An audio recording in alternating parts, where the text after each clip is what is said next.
the majority of builders are spending money generating leads and putting them into a fundamentally flawed system. Actually, we want you to be a trusted advisor. It's time to down tools for a bit. Welcome to the ToolShed, the influential podcast for anyone and everyone involved in the building industry. Here's your host, Mick Hawes. Hey there, before we kick off, I want to share a really important thought. 71% of you who watch this channel frequently don't subscribe. So if you've enjoyed any video you've ever watched, can you do me a favor and hit the subscribe button? It helps the channel more than you think, and the bigger the channel gets, the bigger the guests get. So let's go. Hey folks, welcome to the ToolShed Podcast. On this episode, I'm speaking with Rebekah Tucker, and we're going to be covering the very, very important topic of sales mindset, sales skills, which is incredibly necessary in the building game from my experience. So I'm really looking forward to having this conversation. Just before we get going, if you have been in business for, let's say, 10 years plus, and you still seem to be a bit frustrated with the amount of hours you've got to work and maybe not making the money that you thought you would by now, maybe you're under a bit of money stress, we've created a tool for you. It'll take you 2 minutes to answer some questions. It's called the Builder's Freedom Readiness Scorecard.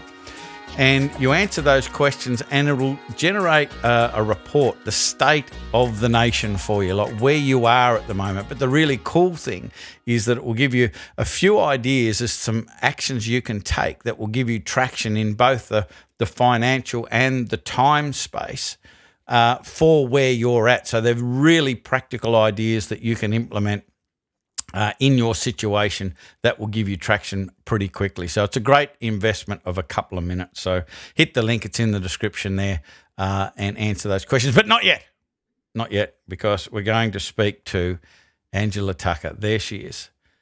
She's from New Zealand.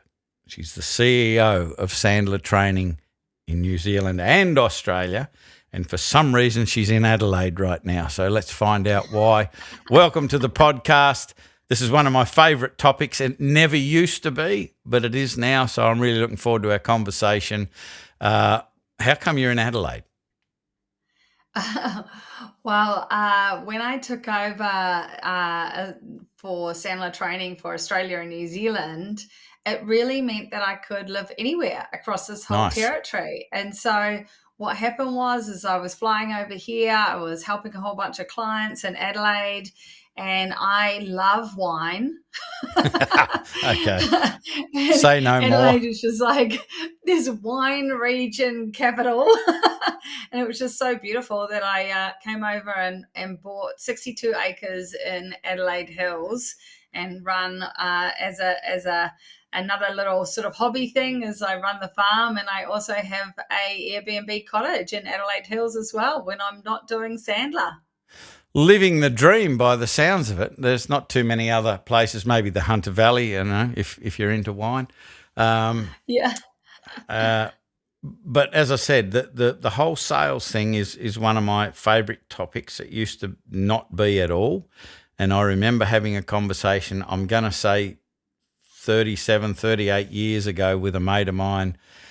And he said, why don't you get into sales? And I said, I couldn't think of anything worse and I'd be awful at it.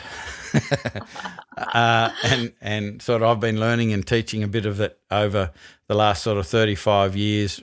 But I think it's such an incredibly important topic because it's to me, and I want to get your thoughts and you know your beliefs and values behind this as well, that perhaps in the past sales has had a bad name because people associate it with, you know, the used car salesman, rat with a gold tooth selling you something that you don't want or need. But in my view, it's like they are so important. The skills are so important because everyone has an opinion, and whenever you get into a discussion, it's kind of a sales presentation. Like, and if you want to help somebody, you might have to shift their mind a little bit, shift their thinking. That's a sales presentation. But I'm fascinated to to know how you got involved in this in the first place, because, you know, it was the furthest from my mind at one stage. How did you get involved? True, Mick. Well, background is Dad owned a building company. So Nice. brought up in country town, New Zealand, little tiny place called Live In. Dad said that he owned a small building company. And when I asked him when he was a bit old, when I was a bit older, he said that he was building 160 houses a year. So not so small after all. And a mum owned retail shop. So really, I've been in sales all of my life, from being brought up in the back of retail shops and of course on the building site. All of those things involve sales. And so from that, it was something that I was really very much, the environment was sales, it was small business landscape, and I went into a career in IT. And so that's when I went into big corporate sales. So I've done everything from retail sales through to big corporate sales, and absolutely love it and love the whole conversation around it, especially what you're talking about, that psychology side of it too. Well, I want to dive deep into the psychological and the mindset around this, because it's just that's my wheelhouse. Like, we're business coaches, but I think we spend 95% of our time in our conversations on the mindset around building a team, around your marketing, around your qualification process, around your financial management, because they're all just systems, and if you haven't got the right mindset, you know, it's like having a tool in your hand but not the skill to use it. So the mindset around sales is just so important. What do you see that are the perceptions, the paradigms, the perspectives that people have that cause them to be really awful at sales? What are the hurdles that you come across?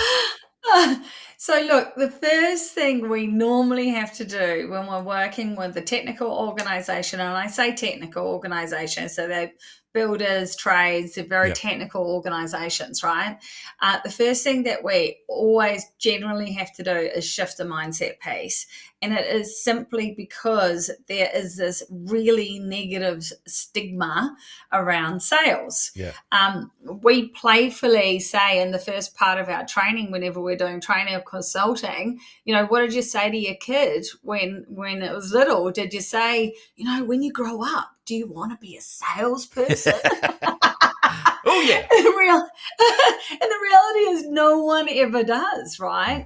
Instead, it's often a profession or, something that from a society perspective, it's very admirable. And so there's that first thing. And where that comes from, if you look at the psychology of it, where it comes from is that we have fundamentally, as human beings, created all of these different strategies to keep salespeople at arm's length.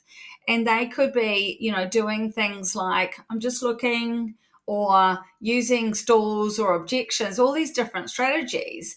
And it's then become the societal agreement that salespeople are kind of sleazy, slimy, they're, untrustworthy, and they're really not the the models that we would look up to in society. So when we've got that agreement in society, we know ourselves that we use strategies to kind of fob them off in various different ways. No wonder why no one wants to be one, right? So our job is really to kind of reframe that and go, that's this type of sleazy, slimy salespeople we don't want you to be. Yeah. Actually, we want you to be a trusted advisor. Yeah. We want you to partner with your client, partner with the organizations you're working with, and also like your referral channels like architects, partner with them and build that amazing relationship. Because then if you're a trusted advisor and giving them advice, then that's what we truly call sales, but it's more of a trusted advisor sales. Yeah. My thought is, and this is kind of the conclusion I've come to after many decades of being involved in this, is, and tell me whether you think I'm right and give me your opinion on it, that the best salespeople are the ones that aren't trying to sell you something. They're really genuinely trying to help. So Yes. The best solution might agree. not be buying the thing that I'm trying to sell you. Is that 100? Yeah, 100. I 100% agree with you. So I always call it, like, if we're thinking about those two paradigms that I just created. So one paradigm is this paradigm of selling, where someone is self-interested. They are just trying to achieve their goals and they're not really thinking about yours. Whereas the trusted advisor paradigm is someone that's actually genuinely caring. And this is really critically important, because our lowest hanging fruit is making sure that we really look after our customers, look after our partners, look after the people that refer us business, and create them to be raving fans so that they love you and they give you more business, right? So absolutely. I say trusted advisor paradigm is the paradigm of caring. Yeah. Speaking of paradigms, it's like, I know with our black belt members, we're constantly talking about the table, the kitchen table. Builders will go to somebody's place, site, whatever, and they're having a conversation with them, or maybe they've come to their office or whatever. And I encourage them not to only use this idea as a paradigm, but physically do it as well. And that is sit on the same side of the table as them. Oh, yeah. Because it's like, if you're doing that, you're kind of sitting beside them, and you've got the whatever in front of you, and you've got your arm around them, and say, let's work our way through this together to get the best result. And I just really feel that when you're sitting across from them on the table, unconsciously it becomes a negotiation rather than a team event. And I just really think sales is a team event, and you're looking at it from their perspective as well. What are their fears, frustrations, wants and aspirations? What so true. is the problem? So, what other mindset things can you share with us? Because I know I've done a lot of old school sales training, which I don't particularly like, which you've mentioned, and one of the things that they did say, which I still think is a good thing, they'd say, telling isn't selling. Yeah. What part so does good, listening, what part does that play in sales? Well, there's a couple of things. I want to touch on what you just said then about where you sit. That is so important, because what happens is when we're sitting opposite, it's actually combative in nature. And you're 100% right. If we're building rapport and we're building trust and we're getting them to open up about whatever's gone on or anywhere that it hasn't worked so well, we want to be either next to them or on the corner. So sitting at a right angle. And, I don't know if you do this in your personal life as well, Mick, but I know for sure when I go out for dinner with my partner, I will never sit at a table that is opposite. In fact, I find it really intriguing that restaurants often have them set up like that. So I'll always request a corner table, right? Because you don't want to have that combative position. So the mindset piece is massive.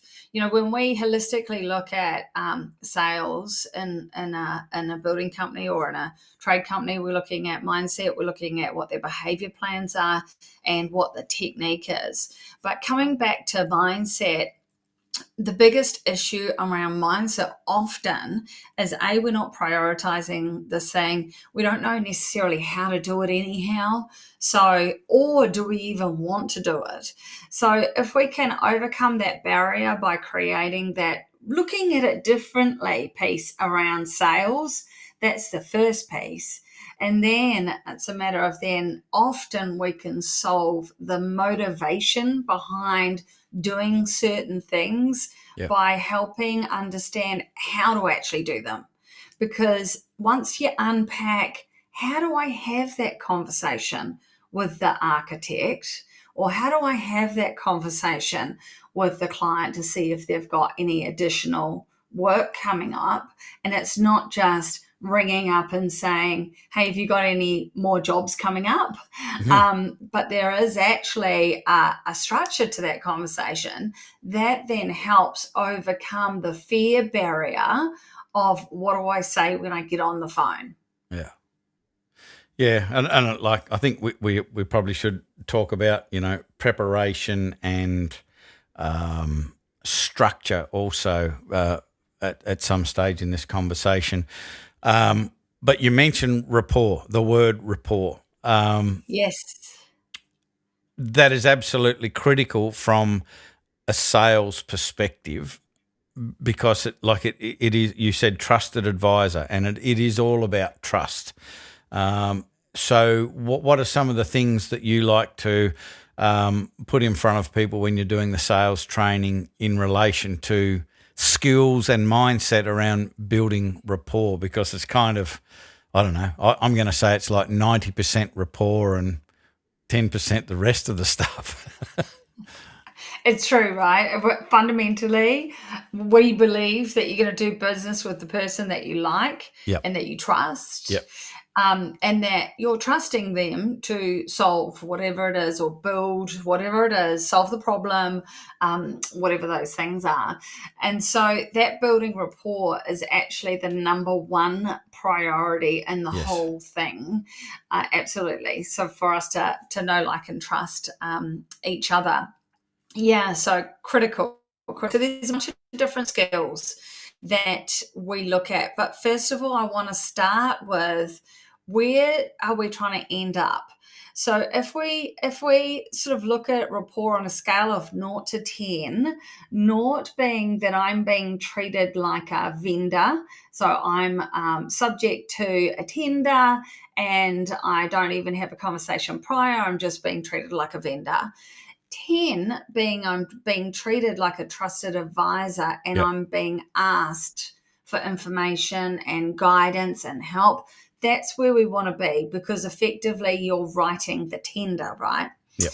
So that's the goal. And I always say that we want to build as much rapport that we can easily handle anything that goes on in the relationship. So, I had a situation where I had someone knocking on my door and I was right in the middle of a meeting, and it was a meeting with an existing client. And, the rapport was such that I could go, you know what, I am so sorry, I'm going to have to deal with this. Can we reschedule?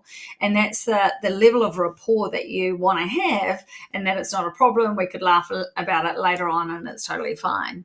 So what are some of the skills? So coming back to, or what are some of the techniques, coming back to your second part of your question, one of my favorite rapport building techniques, and I'm saying this because I listened, Mick, to one of your earlier podcasts around introverts. Like, we've got a lot of introverts in this industry, and I'm also an introvert, and this is one of my techniques that I lean on a lot. You hide it well. Thank you. I'm definitely posing as an extrovert. But there's a reason that it took me a few months to get on your podcast. Oh, okay. The truth comes out in the end. That's right. I've got to get my posing as an extrovert out there. Yeah. Doing a good job. And so the rapport technique is what we call connect questions. So if you think of this like a target, where the middle of the target is the individual person, you come up with questions about that individual person. So it could be, how long have you been in this business, or how long have you been an architect for, or whatever those types of questions are, but about them individually. The next circle out is coming up with questions around their business. So it could be, how are you going with business? This is normally a flat out time of year coming up to Christmas, trying to get stuff done. is that where you guys are positioned at the moment? So you can ask questions around that. The next circle out is questions around their customers. We call that market. So it's their particular customers. And you could be starting to talk about whether they're seeing things like the market shifting, or is the market slowing down, or is it getting, there's heaps of work on. It could be questions around that. And then the last circle is about the industry. So it could be questions about what's going on in the particular industry based on what you've seen yourself. So the idea around this technique is that you formulate a few questions specifically for the person that you're going to talk with, or if you're going networking, you can just have like 3, 4, or 5 of those questions from the circles. And then it gets you into this conversation where all of a sudden it will become natural. They will answer a question. You'll go, oh my goodness, it's exactly what I'm seeing too. And you're getting into a conversation which is much more organic and authentic. Yeah. Something that just popped into my brain while you were talking about that and building rapport, and like I just really want to get your perspective on this, because it is about perspective. I remember reading a book years ago, Australian author, Why People Don't Listen, and he was talking about seeing from the other person's perspective, which can really change how you think, feel, maybe how you want to support them or guide them. But he used the analogy of everybody is in their shark cage, in shark-infested waters, and the bars represent their values and their past experiences and their beliefs and so forth. And they're looking through the bars, which are, I guess, their filters, out into the world, looking at their situation. And then and he said, so what most people do, because they're in a cage as well, they kind of maneuver their cage around behind the other person's cage in an attempt, like from the heart, really trying to see from the other person's perspective, except they're looking through their bars and then looking through their bars. And he said the only true way to genuinely understand from the other person's perspective, and it's a very, very powerful thing in my experience, is you've got to open your cage door and you've got to swim out unprotected in shark-infested waters and jump into the cage with that person so you can genuinely see their perspective. And it's like, it reminds me, years and years ago, I it's a long story, but I accidentally got asked to do personal development coaching in the jail down here. I had Chopper Reed was in a number of my classes. I met Mark. Oh, wow. But I just remember interviewing this one guy, and he was in there for murder, and he was in there for life. And I just got the camera out, and I was just interviewing. This is a long time ago, and just listening to his experience growing up as a kid, and in foster homes and in youth detention centres and all of that sort of stuff. That's how he grew up. And violence was how everything was dealt with. And I'm listening to this story and listening. And by the time I got to where he is today, you go, no wonder. Like, if I was in that situation, I would have probably ended up in exactly the same place, because they're the decisions you would make. And it just took all of the judgment away. Like, people go, oh, murder, awful people. Like, this guy was such a nice guy. I'd trust him with my kids. And you just had to listen to his story, and we had such a close relationship. And he I didn't find this out till later. I thought, I'm pretty popular. Like, we're getting lots of people to this class, and it turns out he was sort of strong arming people to come to the class. You got to go to mixed class or else, But he was such a nice guy. But I digress. What are your thoughts about, like, really letting go of your outcome, like, rather than having this preconceived outcome about how I want this sales conversation to go? What do you think about just letting go of it and genuinely trying to understand from their perspective, and it sort of ends up where it ends up? And I think that really builds a high level of trust. Yeah, well, I think first things first, I think that's critical, Mick, for so many reasons. That's critical. So we would say that's one of the biggest skills that we need to bring to a sales conversation. And why is that?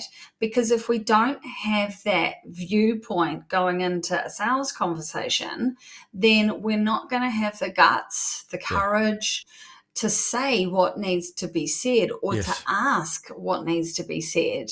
So it's kind of like a similar thing of and we're coming back to attitude again, like going into any conversation, like you've got a million bucks in your back burner and you don't need the deal, right? You don't need the deal. You're not trying to push them to a place that you need the deal.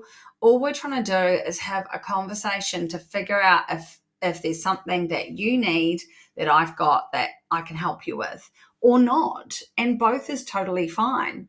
So when we do that, A, it takes the pressure off the conversation. B, it means that we can just follow a system and a conversation to see if there's a need that I can help with. And from there, we can just part as friends, whether it's we're doing something together or we're not doing something together, but it's not awkward. Does that make sense? Absolutely. And I'm just thinking from, somebody listening to this now, it's all well and good to say that I, go into that that conversation as if I've got $1 million in the back pocket and I don't need the deal, but I am hurting bad and I need this deal. And I completely agree, because people can smell desperation. And if you go into that conversation in that state of mind, bringing that energy, the chances are far less that you're going to get a positive outcome. What suggestions have you got for that person who's going, I need it? Like, I hear what you're saying, but I need it. All right. What do I do? Let's get it down and dirty. So, we all know what dating is like, right? I kind of remember. I kind of remember, right? Yeah, so we've all been on a date before and we've all seen that really attractive person that, was just a little bit they're hard to get. Maybe they were already in another relationship. Yes. Right? So sales is the psychology of that. Yes. What we want to be is we want to be hard to get. We want to be that one that is not desperate. We don't need the business. We can play it hard to get because it is attractive. Yeah. Right? And so that's, I think, the easiest way to think about it, that very much sales is playfully very similar to dating. Yeah. Yeah, well, exactly. And I guess, to get back to talking about potentially a sales structure, you don't kind of meet someone for the first time and hold out your hand and say, well, will you marry me? Like, exactly. There's a few things that have to happen first. What has to happen first? What are the things? That's right. Yeah, and that's exactly it. So first thing is that we're going to figure out whether we like each other or not, right? Yeah. And if we talk about it as far as the structure goes, what I love about Sandler is the step-by-step approach that we go through in the process. So our first step is building rapport, and we've talked about that, and there's lots of nuances in that, but the connect questions is one, sitting on that same side of the table or the corner is definitely another one. We teach this thing around what we call setting up an upfront contract. What that is in plain English, is simply an agenda where we want to sit down and talk through and figure out what their challenges are or what they like and what they don't like. And then also, and we're going to have a whole lot of questions around that. Yeah. And the purpose is to figure out if it makes sense to go to the next step or not. Yeah. So there's always an outcome, and that outcome, bringing that outcome up front creates trust, so we can identify then what's gone on. So if we were talking to an architect, for example, inside of architects, they have lots of situations where it doesn't go so well for them. They could either have a builder that they're working with that, is difficult to work with, or something's gone wrong and they've been left in the dark, or things get pushed out, or there's lots of variations. All of those various different things are things that can be difficult for an architect. And so it's just about understanding where they have not liked working, or situations they've not liked working, and how can we set up a relationship so that we can mitigate those things and actually have a really great relationship together. Mm-hmm. So that's the piece around challenges. We call that the pain step. Yep. And from there, we then step through the process to understand dollars from an investment step perspective, how they're going to make the decision, which is the decision step, all before we kind of get to the point of presenting a solution. And it just depends on how they're going through that, whether it's a tender, whether it's not a tender, et cetera, et cetera. Yep. Lovely segue into my next question that I had written down here about questions, because and words, questions and words, like questions are words in a certain syntax, but there are words that push people away and there are words that bring people forward, and some of the words you use there, we're going to talk about the investment. Beautiful word. We're going to talk about a proposal or a solution, that there's none. Here's the thing, here's the contract to sign and you pay, all of those words that push people away. What are some of the magic words that you've learned? I've just found 3 that you use. So should I give you the source? Should I give you the source of it, We'll go straight to the source. Okay, we teach this thing called pattern interrupt, this concept called pattern interrupt, yeah? An NLP concept. It's an it's it. It comes from NLP. And so inside of what it is that we do, we use pattern interrupt words. Why is that? Why it is because, just like you and me, we actually don't have that long each day to be conscious. Studies have shown that we are really only conscious for about 2 hours a day. Yeah. The rest I wouldn't of have the thought time, it was that long. Yeah, well, I think that's the best, most brilliant minds. Yeah.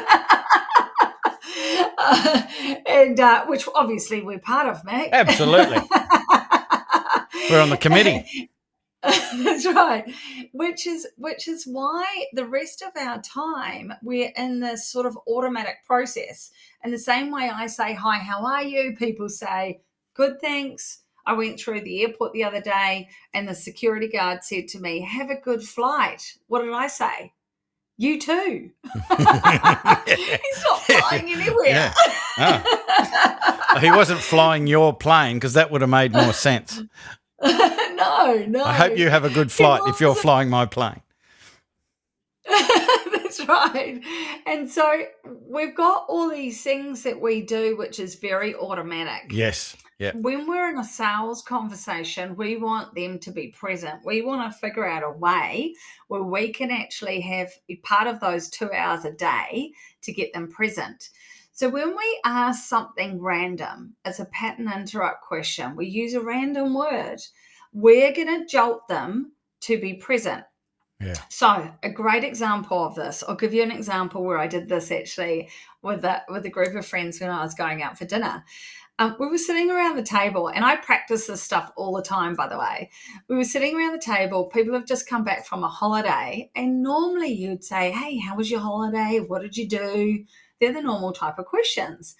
I turned around and said, tell me, what were your best three top meals that you had while you're away? It was so good, the conversation we got into, because it was totally different. They paused, stopped, and had to reflect, and I gave them the space to do that. And then we had amazing conversations about where they were in the world, what the restaurant was, what the meal was. And it's that we want to bring into a sales conversation. Mm-hmm. So it's that different way of wording it, whether it's have I caught you at a bad time versus have I caught you at a good time? Yeah. And other things. Sorry, I don't know if that came through. Yeah. Have I caught you at a bad time versus a good time? That's Yeah. pattern interrupt word. Yeah. Yeah. And so it's, investment versus budget or dollars. Those are the types of things that we want to be bringing into every single question. Yeah. It's harder than you think to think about them, though. Well, absolutely. And you're just sort of amazing at these segues, because my next question was based on something you just said a few moments ago. Was I practice this all of the time, and I want you to help us all understand how important that is, because practice, like the worst golfers are the ones that practice on the golf course while they're playing and keeping score. Yeah. And you can say that for pretty much everything. Like, practice is practice. It can't be on the field. And particularly with this, like you've got to have your visual aids together. You've got to have your questions, like you mentioned, together. I want to talk about storytelling in a minute, but how important is is practice, because it's I just don't see, particularly builders. I haven't got the time for that shit, So they they do it live and then wonder why it doesn't work so well. It's so good. We've been working on this. Our holy grail, and Sandler training has been around globally for 60 plus years, right? Wow. I've been running Sandler in Australia and New Zealand next year for 20 years. Wow. I got into it when I was really young. Yeah. I was opening up that there for you to go.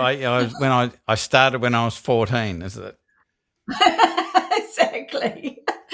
So it's been our holy grail is, how do we get people to practice more and not be practicing actually in their daily environment? Yep.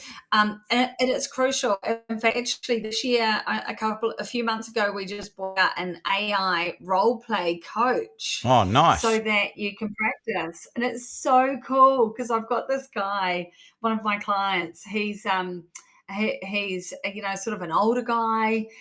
He's close to retirement, and he was just sharing with me, after doing a whole bunch of training with us for about 3 years now. He's been training with us, that he went on and did this role play, and he got only about in the 40%. So let's call it 43% the first time.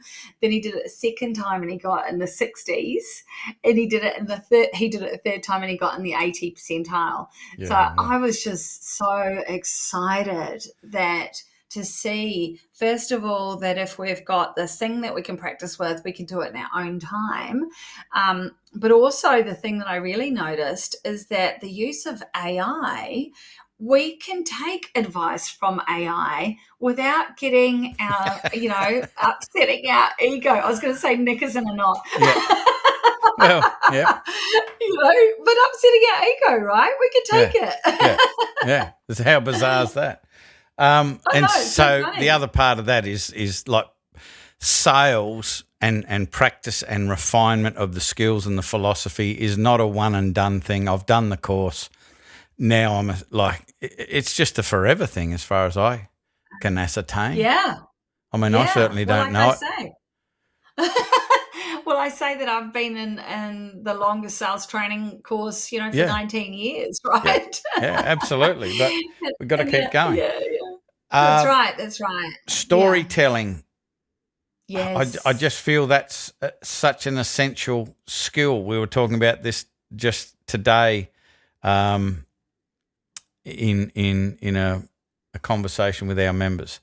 And cool. We like something that I'm just doing at the moment because I really, really believe in this. I'm taking a course from a fellow by the name of David J.P. Phillips, and he talks about storytelling containing. This is really down into the weeds, but you've got to have stories that contain dopamine, oxytocin, and endorphins, and he explains each of the three biochemicals, creating trust and rapport and focus and creativity and all of this sort of stuff. But he talks about having a story index. So this is what we're talking about with our black belt members, is creating a story index, which is like a spreadsheet where you capture your stories because we get together a couple of times a week as a group and people share stories. Like, you don't have to have your own stories. You can borrow other people's stories of a client did this, thought that, did this, chose that, and then this happened. And you can tell those stories, and it's not fact. You're not bludgeoning them to death with facts. It's a story, and they seem to be able to change the facts in the story to suit themselves, the listener. And it's powerful. But what do you sort of talk about, or how do you encourage your people in the Sandler training to involve storytelling in some way in their selling?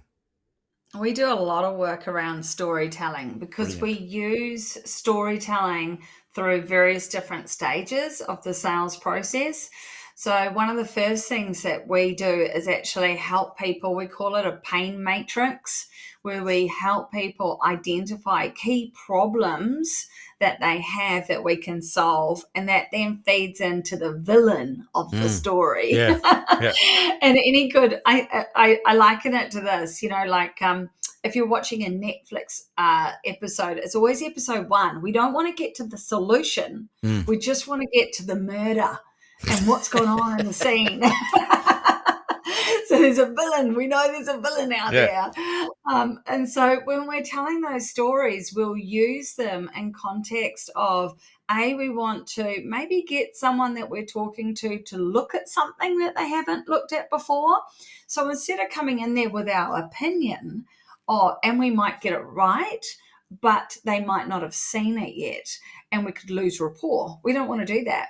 But how we can get them to look at it without actually pointing it out per se is we can then bring a story of a problem that someone else has had, and we've got that real villain piece in there, and say, hey, has that ever happened over here? So it's a really great way to then transition in a safe environment, something that's happened before or something that you're worried about happening in this particular situation, and then seeing if they'll open up about it. Yeah, Sure. I love that. The majority of people are listening to this podcast are in the construction industry, potentially residential builders, which I'm sure you've worked with, and you mentioned that your dad was a builder as well. What are, in your observations, in your experience, what are some of the really common mistakes that builders specifically make with their sales skills, mindset, and process? Okay, there's a lot. Okay. I'll put another cassette in. How much time have you got? Heaps. This is digital. We can go as long as we like. Look, what I think the thing is that all three of those things need to be tackled independently, and looking at each individual builder as to where they're at and where they're trying to shift to. So from a mindset perspective, the most extreme is, they're almost like the phone is a lava, allergic to the phone, and don't even want to go there. But when you deep dive into it, it could be that you don't want to be perceived as a salesperson, don't know what to say. It's all of those things. So once we start to unpack that, we can start to unravel why that attitude or why that belief is there. So that's the belief side of it. If we look at the behavior side of it, there's a lot of behavior pieces where we see in construction. So first of all, we typically don't see a sales process, like them having a very clear step-by-step process of what they're doing, where they're getting their leads from, who's referring to them, and there's no plan around that. So the first piece is actually building the sales plan as far as where are we getting our business from? Who potentially could refer to us? Which architects do we know? Et cetera, and build out that plan. And then, is that delivering us enough? Or do we actually need to tap in more and create more lead generation? So that's the first piece about the prospecting piece. But then there's the steps in the sales process. Like what we've done before with another builder was they were doing a lot of tenders and not winning them. So we had to work out a process for them on, do we go for this tender or not go? So a go, no go process for tenders, again, up at the prospecting stage, because otherwise they were putting a huge amount of work and time. And we worked out for one building company that we were working with, it was $10,000 roughly every time they did a tender response. So crazy. they ended up, it's crazy. Yeah, they were losing money. Because they weren't winning the number of tenders that they needed to cover the cost of doing all the tenders. So continuing down that behavior plan is then actually making sure that we're stepping through our behavior plan, right? So again, most builders don't even have one to start off with. So that's it on the behavior side. And then there's the technique piece, which is how are we having a conversation? Do we need to be a more formal conversation with an architect, or are we being mates with, a project manager, or, which is totally fine. There's still a structure to that conversation, and there's definitely still outcomes that we need to achieve in that conversation, not outcomes of trying to get work out of it, but outcomes of trying to understand certain things about them and about where they're at. Yeah. So Sandler is a global organisation, Sandler Training, which is you're the CEO of that in all over Australia and New Zealand. So that answers my next question. People can access you no matter where they are. They can access Sandler Training no matter where they are. What's the process? So somebody listening to this going, they're picking on me, but I'm going to do something about it. I'm going to reach out and fix my stupid sales process. And like you might as well stand on the shoulders of giants rather than trying to go to the library and learn it all yourself. Like just go straight to the experts that have already got a process in place. This is how you learn it. This is how you do it. These are the skills. This is the mindset. Here are the resources you need. Just makes sense.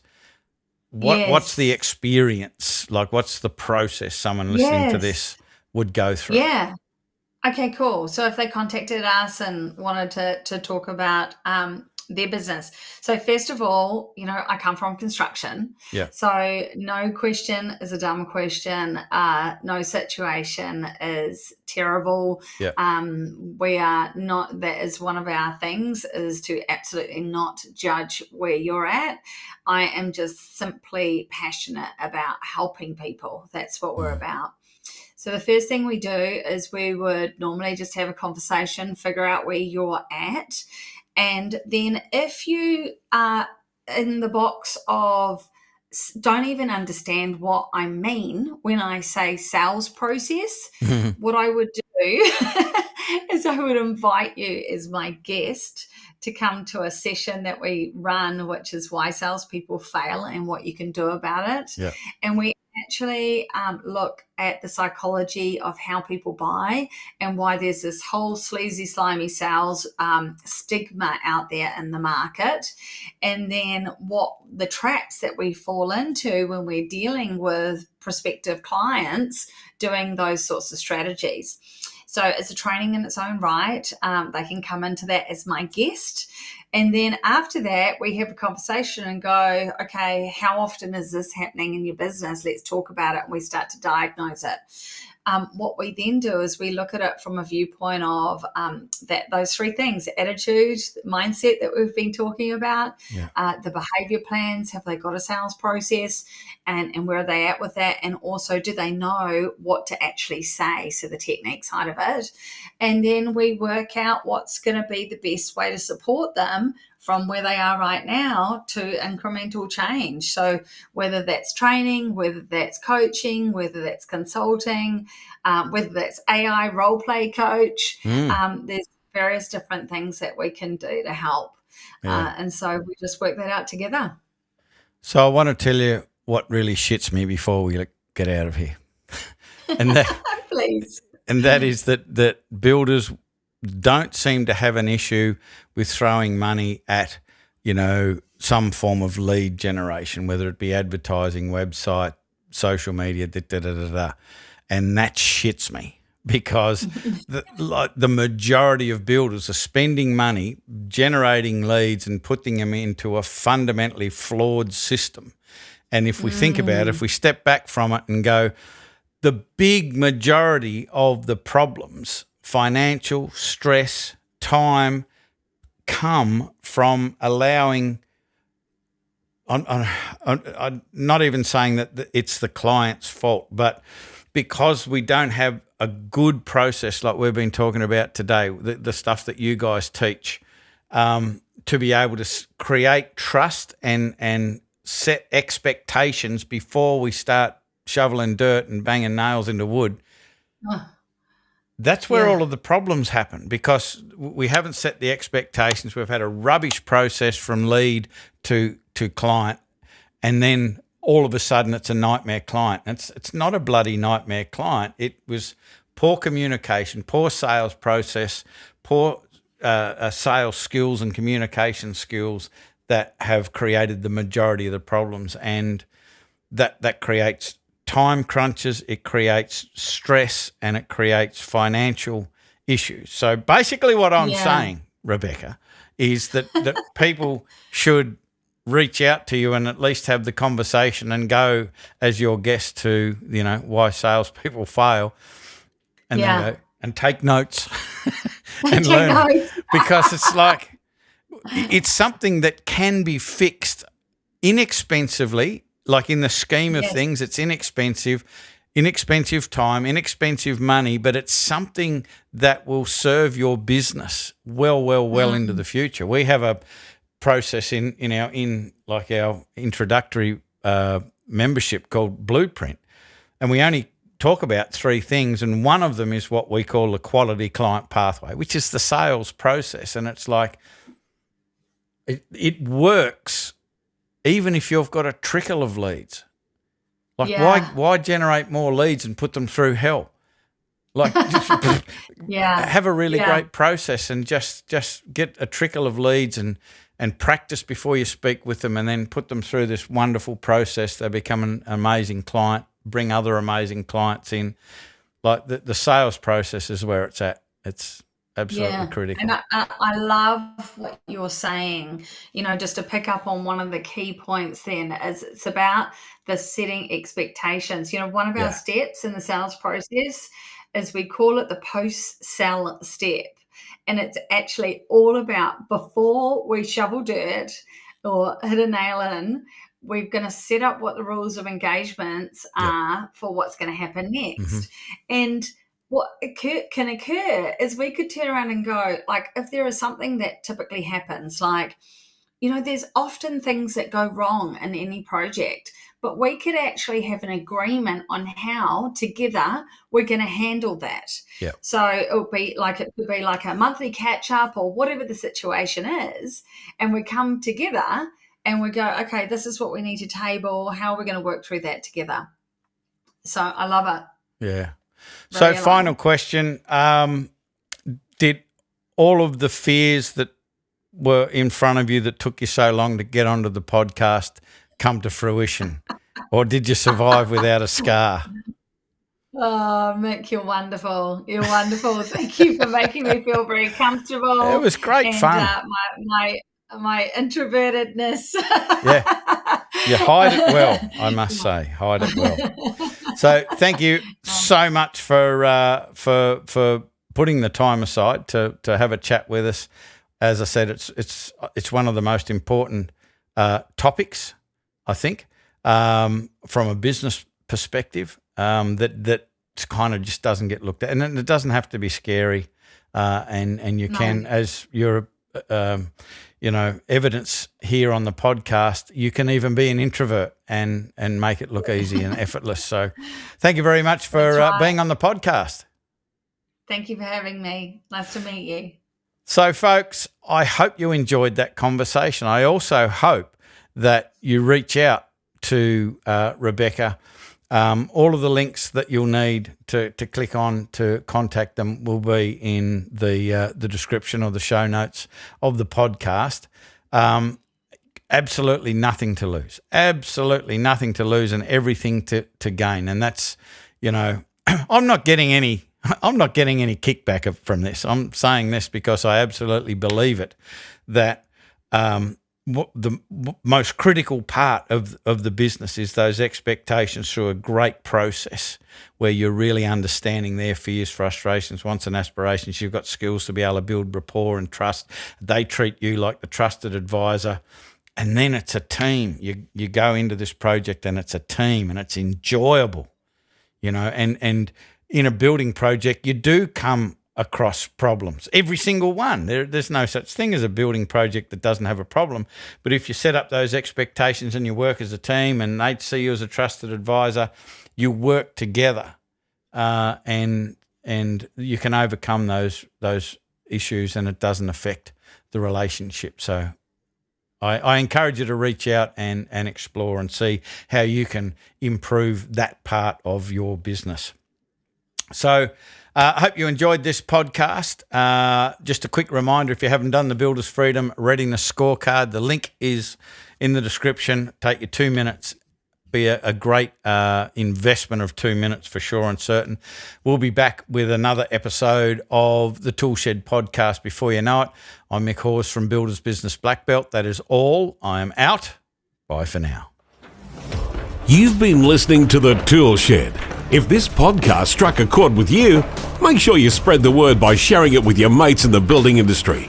We love your help to make the building industry better for everyone involved.